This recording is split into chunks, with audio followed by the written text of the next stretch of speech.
I want to begin this video with a question. Can a superhero show or movie be great with mediocre action?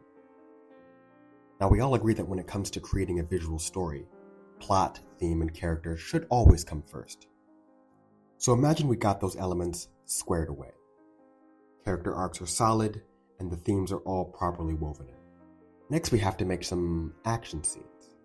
Tie it all together, of course. But how important is it for those action scenes to be good, or even great? Is Spider-Man 2 still a great movie without the train fight? Or The Incredibles without the 100-mile dash? I would dare to say, no. Mind you, they would still be good movies, but there's an agreement that comes with doing a genre film. A promise, if you will, that all character, plot, and theme be revealed through a specific lens. In this case, I'm talking about the lens of action. More specifically, superhero action. Which brings me to X-Men 97, a show I definitely wasn't excited about initially. I wasn't a big fan of the original because, well, Batman the Animated Series already existed, and unlike the X-Men, Batman was actually allowed to punch people in the face. I was a simple kid with simple needs, and whichever show at the time had better animation had my attention. As I got older, I eventually learned to appreciate good writing in shows despite having mediocre animation. Shows like X-Men Evolution, Spectacular Spider-Man, and Avengers Earth's Mightiest Heroes were all the best Marvel had to offer. But when compared to what DC was putting out, it wasn't even close. But in March of 2024, everything changed. So to get into X-Men 97, the show came out swinging like it had something to prove. And boy did it. Being a huge fan of Cyclops in the comics, the catharsis I felt when my boy hit the best superhero landing since Marvel's other Blue Boy Scout was...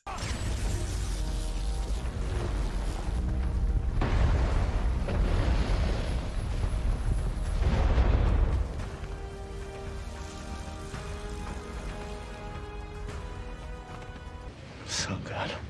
While I wouldn't call the show perfect, episodes 4 and 6 are complete trash, end of discussion, it's still the best animated Marvel show to ever exist. What? Now I know what a lot of you hardcores are thinking.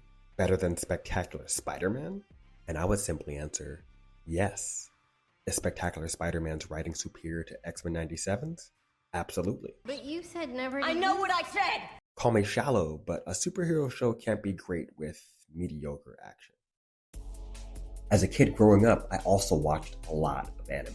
And if there's one thing that separated it from all American cartoons, it's that the action was just way better in pretty much every way. The hits were harder, the hype was higher, and most importantly, characters could die. Seeing Krillin get blown up by Frieza or see Hero cut through a plane of relatively innocent civilians made my younger self stand at attention and think, Shit just got real. I was always attracted to shows and movies that were a bit too mature for my young mind. I remember asking my dad to take me to see this movie, Syriana. I barely understood it, but I felt like I was sitting at the adult table for the first time, slowly developing adult opinions. It also didn't help that I was a huge comic book nerd. And if you've read any of the stories that the cartoons were trying to adapt, you'd know that the content was definitely aimed at an older audience, 13-year-old to adult crowd, if you will. In the comics, Wolverine and the Punisher could do what they do best. But in the 90s shows, they were barely even allowed to hurt people. And things didn't get much better in the 2000s. When I watched Wolverine fighting X-23, all I could think was, oh great, a knife fight where nobody's allowed to get cut. Now I'm very aware that this is a show for kids, but to that I ask, why tease what you can never deliver? To my surprise, they answered with Hulk versus Wolverine. And you know what? I quite liked it. Wolverine got to slash, Hulk got to smash, and the bad guys were allowed to be, well, bad, which is why it's easily the best Wolverine story to ever be put to animation. They also went kinda hard with the first Avengers movie. Cap was awesome, and it gave us that great moment with Thor that Whedon later copied for the live action. And when Planet Hulk came out, it single-handedly made me a Beta Ray Bill fan. But what are two good movies compared to the 24 bangers DC put out plus their short films? Now with all that being said, you can imagine my delight when... I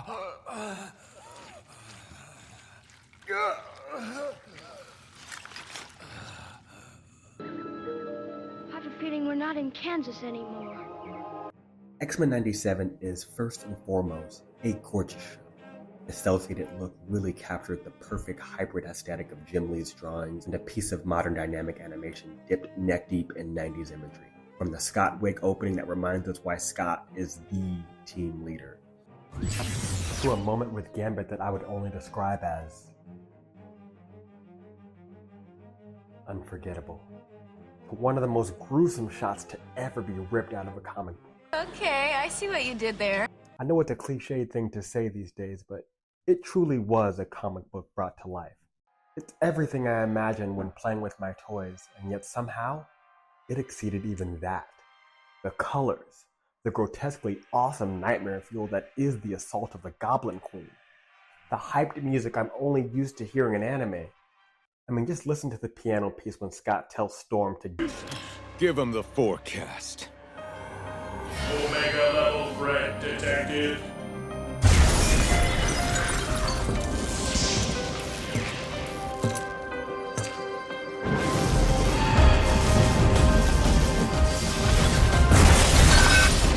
Ancient sands, heed my command and reclaim these relics of hatred!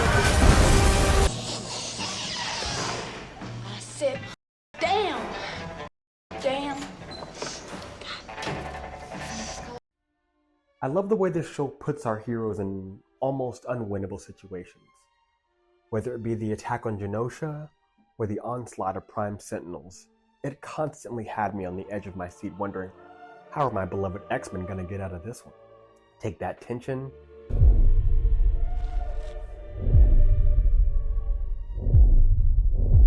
add in some of the sauciest animation you've ever seen, and let's just sit back for a minute and watch these animators cook.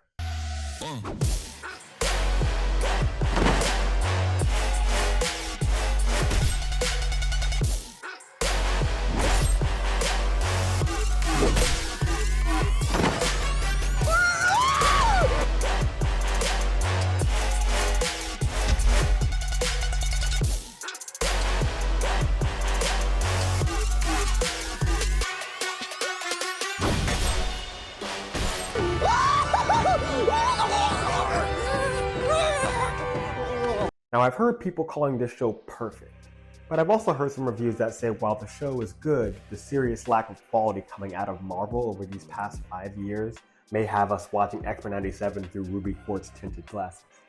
But like I mentioned earlier in the video, I see its flaws. Sunspot is an underdeveloped character. Jubilee is given all the boring B plot lines. The Goblin Queen stuff was really rushed.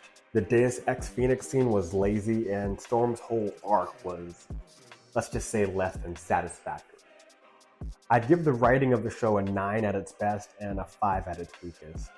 The pacing 10 in some places, while in others a 4. But when it came to that action, at its worst it was an 8, and at its best it was a 12, which all averages out to an 8 for anyone that cares about ratings.